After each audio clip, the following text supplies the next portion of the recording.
사람들이 살아가면서 저런 인생 한번 살아보고 싶다, 참 저렇게 한번 살아보고 싶다라고 생각하는 인생들이 있습니다. 요즘 젊은 분들은 금수저 인생 한번 살아보고 싶다, 나도 다른 사람들보다 출발선이 훨씬 더 앞쪽에 있는 금수저 인생 한번 살아보고 싶다. 그런데 그 전에 더 완전한 인생으로 보이는 것이 바로 왕처럼 한번 살아보고 싶다. 나도 한번 왕처럼 살아보고 싶다. 내가 무엇을 해도 또 내 마음대로 할 수 있고, 내가 권력을 휘두를 수 있고, 또 다 1인 지하도 아니고 그냥 만인지상의 자리에서 다 나보다 아랫사람들이니까 내 마음대로 할 수 있고, 또 내가 먹고 싶은 것 마음대로 먹고, 또 모든 사람들이 내가 말을 하면 다 내 말을 귀 기울여 주고 내가 시키는 대로 사람들을 다 부릴 수 있는 그런 왕처럼 한번 살아보고 싶다라는 소원을 가질 때가 있습니다. 얼마 전 어떤 스포츠 스타가 나는 은퇴하면 정말 왕처럼 살겠다라고 인터뷰를 하는 일들이 있었습니다. 그만큼 우리가 인생의 정말 이상적인 모습, 정말 저런 인생은 완전한 인생이라고 생각하는 그 이상적인 성공한 인생의 상징이 왕이라는 것입니다. 여러분, 정말 왕이 되어서 살면, 왕처럼 살면 완전한 인생이 되고 행복한 인생이 될까요? 사실 역사를 살펴보면 그렇지 않다라는 것을 우리가 보게 됩니다. 역사 속에서 보면 왕이 되기 위해 왕자로 태어난 인생이 사실 그렇게 아름다운 인생이 아니라는 것을 알 수가 있습니다. 왕자로 태어나면, 수많은 왕자들이 태어나면 누가 왕의 후계자가 될 것인가 때문에 어린 시절부터 권력 암투에 휩쓸리기 시작한다는 것입니다. 그래서 심지어는 어린 나이지만 또 부모님들의 권력 투쟁 때문에 어린 생명이 희생되는 일들도 많이 있었다라는 것입니다. 그가 왕의 후계자가 누가 될 것인가, 또 왕위를 누가 이어받을 것인가 때문에 그가 자라서도 형제들을 죽이고 또 죽는 그 피바람이 불 때가 얼마나 많이 있었는지 모릅니다. 왕이 된 뒤에도 안심할 수가 없습니다. 호시탐탐 그 왕위를 노리는 수많은 권력들이, 수많은 사람들이 있었다라는 것입니다. 매일 또 신하들과 싸움을 해야 되고, 밀고 당기는 그런 정신적인 스트레스를 받아야 되고, 또 결국은 마지막은 죽거나 사형시키거나 학살하거나 반란으로 끝나는 왕의 권력들이, 왕의 자리들이 얼마나 많이 있었는지 모릅니다. 우리가 한국의 역사 가운데 정말 저 왕은, 저 임금님은 그래도 다른 왕들과 비교했을 때 가장 온전하게 왕처럼 살았던 인생이 아닐까, 또 정말 왕의 권력을 잘 누리고 존경도 받고 흠도 티도 없는 왕이 아닐까라고 생각하는 왕이 바로 세종대왕입니다. 그래서 사실은 여러분, 세종대왕의 인생이 그렇게 아름답진 않았습니다.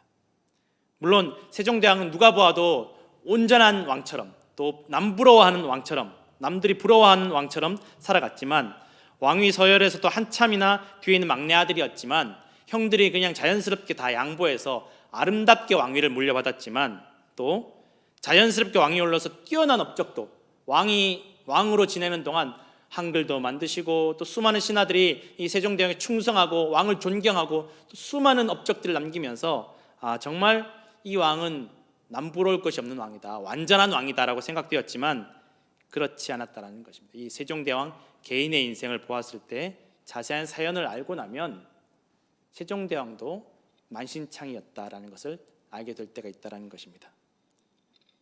세종대왕이 왕위에 오르고 나서 세종대왕이 그 아내 소원왕후를 그렇게 사랑하고 아꼈다는 것입니다. 정말 이 부인을 위해서라면 내가 무엇이든지 할 수 있을 거라고 생각할 정도로 세종대왕이 부인을 그렇게 아꼈는데, 부인을 아끼니까 어떻겠습니까? 예전에 부인이 좋으면 처갓집 말뚝에도 절을 한다라는 말이 있듯이, 이 부인이 사랑스러우니까 처가 식구들도 너무 사랑스러운 거예요. 그런데 이 세종대왕이 왕이 되고 나서 그의 아버지 태종대왕이, 상황이 물러난 왕이 이 세종대왕의 장인과 처가를 다 반역자들로 몰아서 처형했다는 것입니다. 현직 왕의 처갓집을 다 처형했다는 것입니다. 장인어른은 세종대왕이 보는 데서 처형을 하고, 그 장모님은 노비로 팔아버리고, 그 처가 식구들이 다 뿔뿔이 흩어져서 왕이었음에도 불구하고, 내가 부인을 사랑함에도 불구하고 도와줄 수 있는 것들이 단 하나도 없었다는 것입니다. 얼마나 상처가 되겠습니까? 얼마나 실망이 되고 절망이 되겠습니까? 왕이면 무엇을 하겠습니까? 좋은 음식 먹으면 무엇 하겠습니까? 권력이 있으면 무엇 하겠습니까?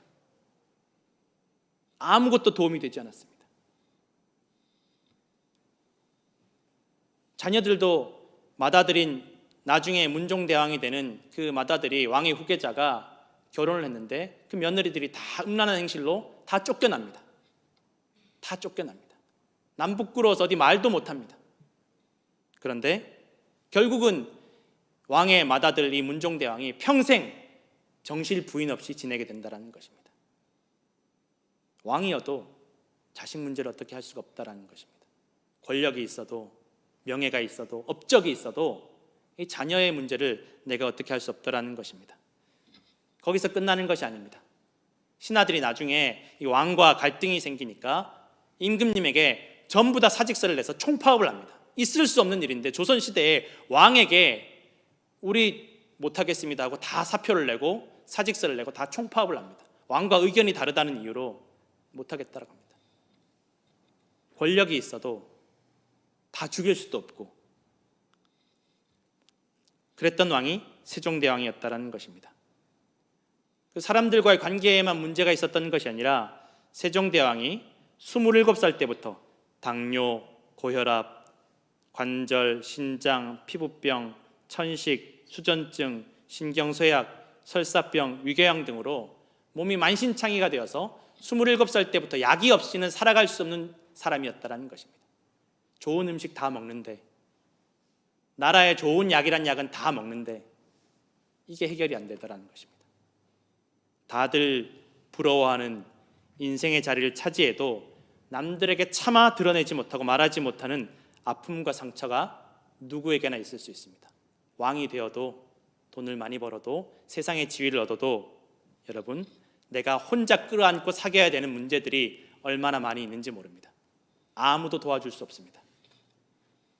오늘 성경에 나오는 나만 장군도 마찬가지였습니다.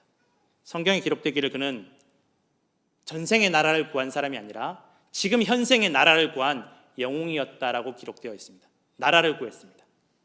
그 나라에 있어서는 당시 아람 나라는 최강대국 중에 하나였습니다. 애굽보다도 오히려 이 아람의 위세가 대단했던 나라가 이 아람이었습니다. 그런데 이 아람의 모든 위기에서 아람을 구해낸 이 나라의 영웅이었던 나만 장군이 한센병에, 나병에 걸렸다라고 성경에는 기록되어 있습니다. 나병이, 한센병이 무엇입니까?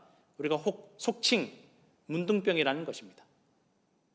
통증도 없이 피부가 주저앉고 떨어지고 외모가 흉측하게 변하고 전염되고, 나라를 구해도 왕보다 더한 권세를 누려도 다 쓸모가 없었습니다. 오히려 아람에서는 왕보다 더한 권세를 누렸던 사람이 나아만 장군이었습니다. 심지어는 나아만이라는 이 이름이 즐거움이란 뜻입니다. 즐거움. 이름이 즐거움이어도 그의 인생에는 즐거움이 없었습니다.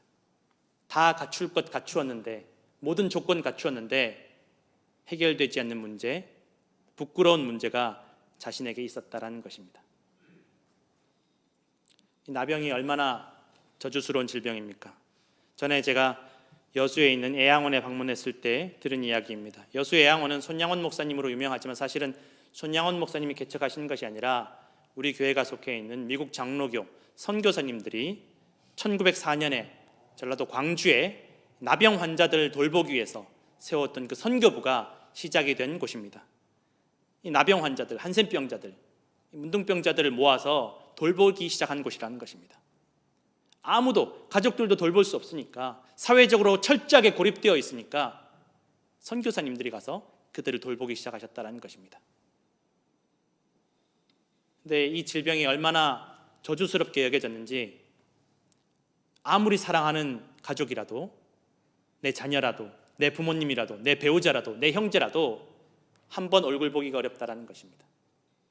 코로나로 인해서 가족들과 만나지 못하는 것은 여기에 비교할 것이 아니라는 것입니다.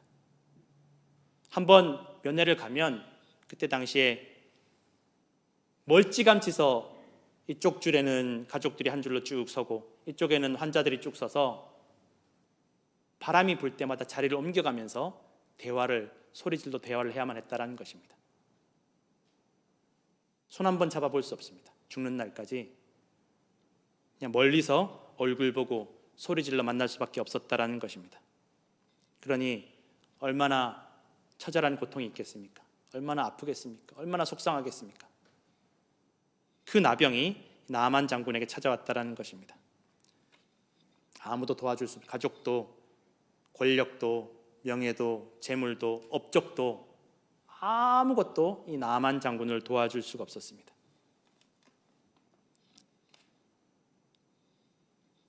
그런데 그때 이스라엘 땅에서 포로로 잡혀온 나만 장군의 여종이 나만의 아내에게 말하기를, 우리나라에 가면 우리가 믿는 하나님의 종 선지자가 있는데 거기 가시면 고침받을 수 있을 것 같습니다. 당신의 문제가 해결될 수 있을 것 같습니다. 당신이 오랫동안 부끄러워하고 드러내놓지 못했던, 당신이 오랫동안 해결하지 못했던 그 문제를 해결받을 수 있을 것만 같습니다. 그 선지자에게 가면 해결될 수 있을 것 같습니다. 나아만이 얼마나 절박했던지 확인도 하지 않고 실제로 그러한지 아닌지, 그 사람이 있는지 없는지, 그 사람이 그러한 능력이 있는지 확인조차 하지 않고 가려고 길을 나섭니다. 그리고 왕에게 먼저, 자기가 섬기는 왕에게 가서 내가 이런 이야기를 들었는데 내가 거기 가봐야 되겠습니다. 자기 개인의 문제였는데 왕에게 가서 내가 거기 다녀와야 되겠다고 통보하듯이 말을 할 정도로 나아만의 권력이 대단했고, 권력뿐만 아니라 나아만의 절박함이 대단했다라는 것입니다. 지푸라기라도 잡아야 되니까. 이 말을 들은 아람 왕이 나아만에게 바로 가보라고, 내가 이스라엘 왕에게 편지 써줄 테니까 바로 가보라고. 그럼 여러분, 이스라엘 사람들, 이스라엘 왕의 입장이나 형편이나 상황은 전혀 중요하지 않은 것입니다. 이 아람 왕과 나아만에게는 이스라엘은 그냥 식민지처럼 여겨지는, 우리가 그냥 가면 가는 걸로, 우리가 하라 그러면 해야 되는 그런 식민지처럼 지내야만 된 나라가 이스라엘이었다라는 것입니다. 이스라엘 왕의 의견이나 엘리사의 의견이나 다 중요하지 않다라는 것입니다.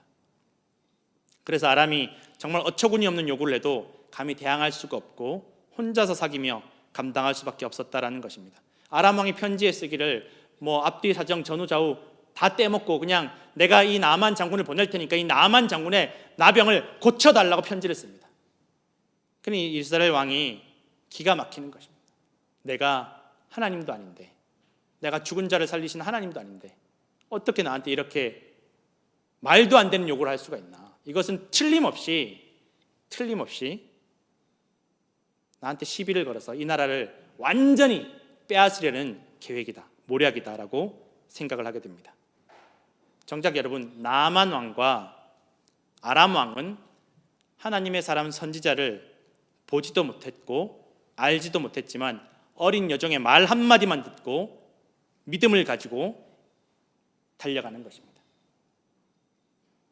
이스라엘 왕은 자기 나라에 선지자가 있었고 그 선지자가 누구인지 알고 있었고 어떠한 사람인지 어떠한 이적들을 베풀었는지 알고 있었음에도 불구하고 그를 믿지 못했습니다. 우리가 보고 듣고 아는 지식과 경험이 우리에게 믿음을 주지 못합니다.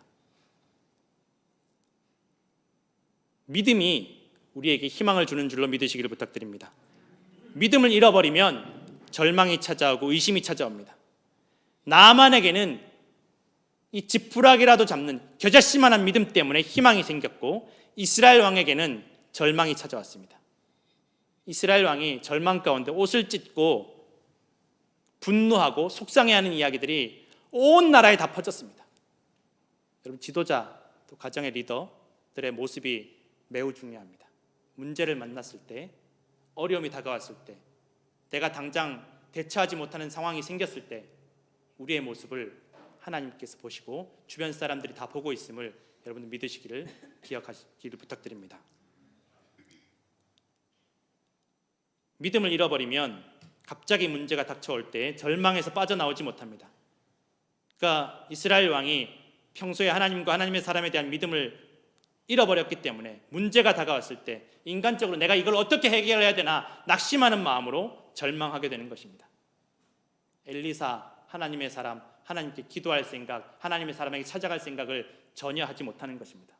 여러분, 성도들은 무슨 문제를 만나든지 누구를 만나든지 어떠한 상황 가운데 있을지라도 먼저 주님께 나아가서 그 문제를 내려놓고 기도해야 될 줄로 믿습니다. 그러면 하나님께서 해결하십니다. 그래서 여러분, 기도 훈련이, 예배 훈련이 매우 중요합니다. 이 훈련이 되어 있지 않으면 갑자기 상황이 닥쳤을 때 우왕좌왕하게 된다는 것입니다. 엘리사 선지자가 이 상황을 듣습니다. 왕이 완전히 정신이 무너졌다, 마음이 무너졌다, 이 상황을 듣고 왕에게 알려서 나한테 보내시라고, 나아만 장군 나한테 보내시라고 말을 합니다. 나아만이 이스라엘 왕을 자기 신하처럼 여기는 아람의 왕도 어려워하는 그 나아만 장군이 기세등등하게, 또 한편으로는 절박한 마음을 가지고 조급한 심정으로 엘리사 선지자에게 찾아갑니다. 그런데 엘리사 선지자가 한번 나와보지도 않고 그냥 사람을 보내서 저기 요단강에 가서 몸을 7번 씻으라고 말을 하게 됩니다. 이 나아만 장군이 분노하게 됩니다. 속상하게 됩니다. 내가 어떤 사람인데, 내가 이스라엘 왕도 내가 감히 나한테 말을 하지 못하는 사람인데 나를 이렇게 대우하나, 이렇게 취급하나. 나와서 자기가 뭔가 기도도 해주고 뭔가 좀 특별한 그런 세러모니를 통해서 나를 치료해 주어야지, 내 마음이 흡족하게 치료해 줘야지, 나를 이렇게 대접하나 하고 분노하여서 돌아가려고 합니다. 자존심 때문에, 섭섭함 때문에, 서운함 때문에 내가 여기에 왜 왔는지, 내 문제가 무엇인지를 다 잊어버린 것입니다. 신앙생활 하다 보면 이런 일들이 얼마나 많은지, 내가 무슨 문제를 가지고 주님 앞에 나왔는지, 내가 무슨 죄악을 가지고 주님 앞에 나왔는지 다 잊어버립니다. 하나님 앞에 내가 어떠한 존재인지를 다 잊어버립니다. 나도 사회적 지위가 있고 힘들고 어렵고 고통스러운 문제를 가지고 내가 교회에 나왔는데 아무도 알아주지 않고 대접하지 않고 그냥 기도하라 그러고 예배하라 그러고 찬양하라 그러고 봉사하라 그러고 섬기라고 하고, 내가 정말 일 없는 사람이 아닌데 정말 사회를 섬기고 국가를 섬기는 일들이 얼마나 많이 있었는데 내가 지금 교회에 와서 이런 대접받고 교회에서 봉사나 하려고 왔나 하고 시험에 들게 됩니다. 우리 동네에도 세상에서 알아주는 교육 시스템들, 상담 시스템들이, 전문 기관들이 많은데 내가 여기 와서 이러고 있나라고 실망하고 낙심하면서 믿음을 잃어버릴 때가 있습니다. 나아만이 이런 상황 가운데 이 마음을 가지고 돌아가려고 합니다. 나 이제 다 필요 없다, 돌아가려고 합니다. 그때 나아만을 잡아주는 사람들이 있었습니다. 나아만을 붙잡아주는 사람들이 있었습니다. 나아만의 종들이었습니다.